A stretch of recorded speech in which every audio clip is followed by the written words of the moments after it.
मित्रों नमो नमः। कैसे हैं आप सब लोग। मित्रों शुक्ला एकेडमी प्रयागराज के यूट्यूब चैनल में आप सभी लोगों का हार्दिक स्वागत है। दोस्तों जैसा कि आप लोगों को पता है कि झारखंड पीजीटी की तैयारी के क्रम में हम लोग महत्वपूर्ण टॉपिक को लेकर चल रहे हैं और जो पाठ्यक्रमानुसार है उसी को हम लोग देख रहे हैं, क्योंकि पाठ्यक्रम के अनुसार अगर पढ़ते हैं तो उसका लाभ अलग मिलता है। तो इसी क्रम में आज हम लोग तीसरा वीडियो लेके आ रहे हैं। इसमें देखेंगे तीसरे वीडियो में कि काव्य और महाकाव्य क्या है। तो दोस्तों जिन्होंने अभी तक इस चैनल को सब्सक्राइब नहीं किया, चैनल को सब्सक्राइब कर लें और बेल आइकन का बटन दबा लें, जिससे आने वाली सभी वीडियो आप लोगों को समय से उपलब्ध हो जाया करे। और भी आप लोग अपने इष्ट मित्रों को शेयर कर दीजिएगा वीडियो को, जिससे उनको भी इसका ज़्यादा से ज़्यादा मात्रा में लाभ मिल सके। तो आइए देखते हैं काव्य और महाकाव्य। दोस्तों सबसे पहले हम लोग काव्य को देखेंगे कि काव्य क्या होता है। तो आइए देख लेते हैं काव्य को। तो दोस्तों काव्य शब्द संस्कृत भाषा में बहुत प्राचीन है, जिसे कवि के कर्म के रूप में जाना जाता है। कहा गया है कवेः कर्म काव्यम। कवि शब्द कु अथवा कव धातु जो भ्वादिगण आत्मनेपदी में बनता है कवते, यहाँ से बना है, जिसका अर्थ है ध्वनि करना, विवरण देना या चित्रण करना। आगे इसी क्रम में कि महाकाव्य साहित्य विधा का उद्भव वैदिक सूक्तों से ही मिलता है, जैसे स्तुति परक नाराशंसियाँ, दान स्तुतियाँ, संवाद सूक्त आदि द्वारा। रामायण और महाभारत जैसे आर्ष काव्य महाकाव्य साहित्य विधा के भास्कर हैं, जिन्होंने परवर्ती काव्यों को विषय वस्तु शैली, भाषा शैली, वर्णन विधि आदि की उपजीव्यता दी। वाल्मीकि से कालिदास की रचना तक आने में काव्य कला को कई शताब्दियां लगीं। रामायण महाभारत के बाद कालिदास की उत्पत्ति तक जो महाकाव्य लिखे गए थे वे केवल नाम मात्र ही शेष हैं। इस काल के कुछ ग्रंथों के नाम निम्नलिखित हैं, जैसे जाम्बवती विजय या पाताल विजय। दोस्तों पाणिनि के ग्रंथ हैं और 450 ईसा पूर्व रचनाएं हुई हैं। फिर है 18 सर्गों में श्री कृष्ण द्वारा पाताल जाकर जाम्बवती के विजय और परिणय की कथा वर्णित है। राजशेखर के नाम से जल्हड़ की सूक्त मुक्तावली में उद्धृत है कि नमः पाणिनये तस्मै यस्मादाविर्भूदिह आदौ व्याकरणम काव्यम मनुजाम्बवती जयम। फिर दोस्तों वर रुचि ने स्वर्गारोहण नामक काव्य बनाया था, जिसे पतंजलि ने वार रुचम काव्यम कहा है। समुद्रगुप्त के कृष्णचरित्र काव्य में इसका उल्लेख मिलता है। महाभाष्यकार पतंजलि जो 150 ईसा पूर्व में हुए हैं, इन्होंने महानंद काव्य की रचना की थी। समुद्रगुप्त ने कृष्णचरित्र में इसकी चर्चा की है। इसके बाद महाकवि कालिदास का युग प्रारंभ होता है। मनोहारिणी शैली के प्रवर्तक कालिदास। इसी श्रृंखला में महाकवि भारवी, माघ और श्रीहर्ष का नाम उल्लेखनीय है। आगे दोस्तों अगर बात करें तो काव्य के प्रकार को देखते हैं। तो काव्य के मुख्यतः दो भेद होते हैं, श्रव्य और दृश्य। काव्य का वर्गीकरण देख लेते हैं। पहला काव्य होता है श्रव्य और दूसरा होता है दृश्य। तो आइए काव्य का वर्गीकरण देखें। तो सबसे पहले श्रव्य को देखेंगे दोस्तों। तो मित्रों श्रव्य काव्य के अंतर्गत जो ग्रंथ आते हैं उनको देखते हैं। तो पद्य में है महाकाव्य, जिसमें रघुवंश आदि है। खंड काव्य में मेघदूत आदि हैं और मुक्तक काव्य में नीति शतकम है। फिर चंपू में नल चंपू आदि हैं। कथा में कादम्बरी आदि और आख्यायिका में हर्षचरितम, यह श्रव्य काव्य के अंतर्गत आते हैं। आगे है दृश्य काव्य। तो दोस्तों आप सभी लोगों को पता है दृश्य काव्य के अंतर्गत रूपक आते हैं और रूपक 10 प्रकार के होते हैं। कौन कौन से होते हैं आप लोग देख पा रहे होंगे। नाटक, प्रकरण, भाण, प्रहसम, डिम, व्यायोग, समवकार, बीथी, अंक और इहामृग। दोस्तों दृश्य काव्य के अंतर्गत जो रूपक हैं, रूपकों के अंतर्गत अगर देखें तो नाटक के अंतर्गत कौन सा ग्रंथ आता है, तो इसमें आता है अभिज्ञान शाकुंतलम, जो कालिदास द्वारा विरचित है। इसके नायक दुष्यंत हैं और नायिका शकुंतला है। इसमें 7 अंक हैं। प्रकरण ग्रंथ में मृच्छकटिकम आता है, जिसमें 10 अंक हैं। भाण के अंतर्गत लीला मधुकरम आता है।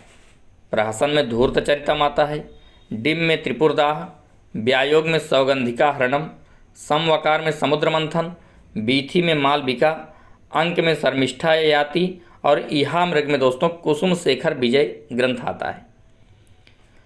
इसी क्रम में अगर देखें तो रूपक तो 10 होते हैं, लेकिन उपरूपकों की अगर बात करें तो उपरूपक दोस्तों 18 प्रकार के होते हैं। कौन कौन से होते हैं इनको भी देख लीजिए। नाटिका, त्रोटक, गोष्ठी, सट्टक, नाट्यरासक, प्रस्थानक, उल्लास्य, काव्य, प्रेंखण, रासक, संलापक, श्रीगदित, शिल्पक, विलासिका, दुर्मल्लिका, हल्लीस, प्रकरणिका और भाणिका, यह 18 उपरूपक होते हैं दोस्तों। अब इसी क्रम में आगे देखते हैं महाकाव्य को।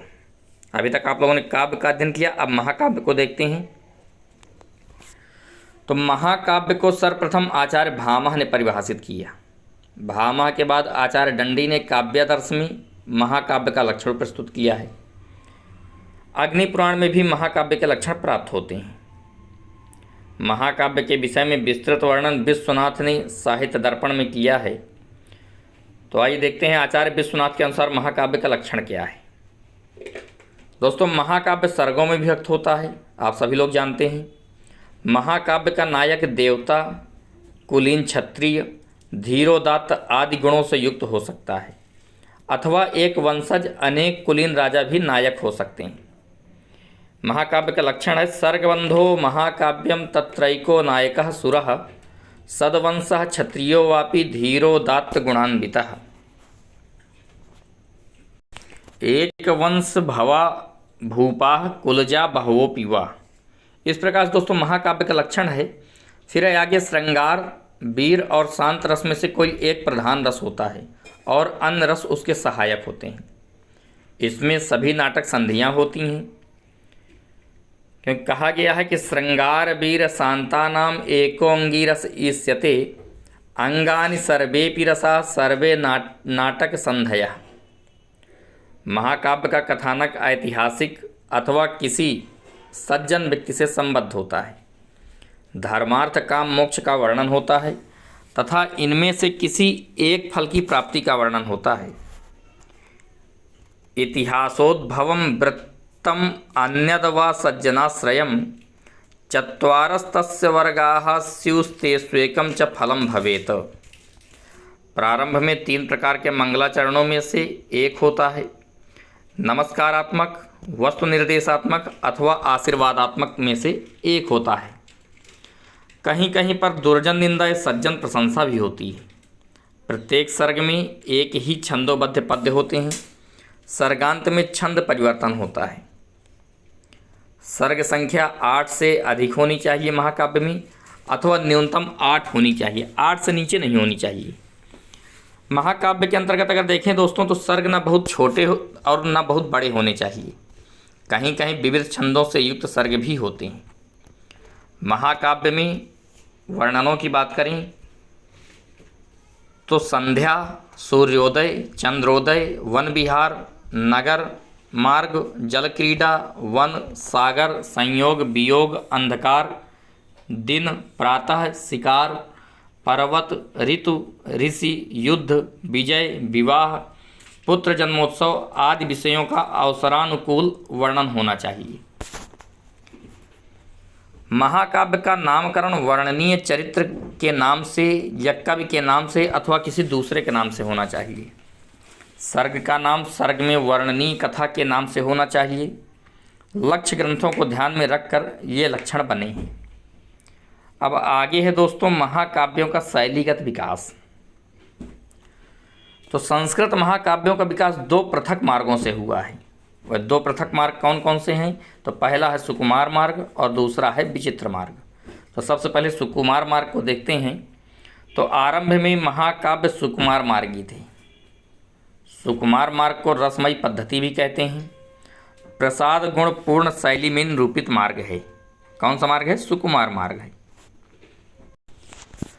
वाल्मीकि, व्यास, कालिदास, अश्वघोष आदि कवियों की यही पद्धति है। रस और ध्वनि को काव्य की आत्मा मानकर अलंकारों का समुचित प्रयोग होता है। यह तो रही दोस्तों सुकुमार मार्ग की बात। अब है आगे दूसरा है विचित्र मार्ग। तो विचित्र मार्ग के रूप में पांडित्यपूर्ण शैली संस्कृत महाकाव्यों में मिलती है। शास्त्रीय वैदुष्यपूर्ण भाषा से युक्त महाकाव्य को अलंकार पद्धति या विचित्र मार्ग कहा गया। इस मार्ग में आनुषंगिक वर्णनों की प्रधानता, कविगण द्वारा वैदुष्य का प्रदर्शन। विचित्र मार्ग के प्रवर्तक भारवी थे। दोस्तों बहुत ही महत्वपूर्ण है। भारवी का अनुसरण माघ ने किया। दोनों महाकवियों ने मूल कथा को बीच में छोड़कर प्रसक्तानुप्रसक्त वर्णनों में अपने को बांध लिया। इस मार्ग में भाषा और विषय दोनों क्षेत्रों में विशेषता रहती है। इस पद्धति में चित्रकाव्य तक कवि पहुंच जाते हैं। श्लेषालंकार के प्रयोग से यह शैली दुरूह हो जाती है। ओज गुण को प्रमुख स्थान दिया। विचित्र मार्गी कवि कथानक की चिंता नहीं करते। कवि ने अल्प कथानक को वर्णनों से भरकर 18 सर्गों का महाकाव्य बना दिया, जबकि सुकुमार मार्गी कालिदास ने रघुवंश के 19 सर्गों में अनेक पीढ़ियों के बड़े कथानक को समेट दिया। बाद के कवियों के लिए वाल्मीकि की रसमयी पद्धति तथा भारवी की अलंकृत पद्धति विद्यमान थी। बाद के कवियों ने अपनी रुचि के अनुसार दोनों में से एक को अपनाया। दोस्तों श्रीहर्ष ने दोनों के समन्वय का सफल प्रयास किया है। तो दोस्तों काव्य और महाकाव्य क्या होता है, लक्षण क्या हैं, काव्य के अंतर्गत रूपक कितने होते हैं, उपरूपक कितने हैं, आप लोगों ने अध्ययन किया। और महाकाव्य किसे कहते हैं, इन दो चीज़ों का आज आप लोगों ने अध्ययन किया।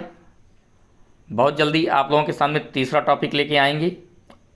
इसी के आगे जो भी पाठ्यक्रम होगा, तो आप लोग अपना ध्यान रखिएगा, अच्छे से अपना अध्ययन जारी रखिएगा।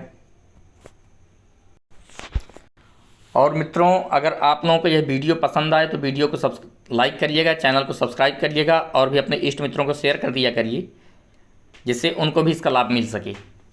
दोस्तों यह वीडियो आप लोगों को थंबनेल में बता दिया जाता है कि रोज़ शाम को 8 बजे चलेगी, तो आप लोग ज़्यादा से ज़्यादा संख्या में जुड़ करके इसका लाभ उठाइएगा। इसी ध्येय वाक्य के साथ कि सर्वे भवन्तु सुखिनः, सर्वे सन्तु निरामयः, सर्वे भद्राणि पश्यन्तु मा कश्चित् दुर्भाग् भवेत् के साथ आप सभी लोगों का नमो नमः। पुनः मुलाकात होगी आप लोगों से। धन्यवाद।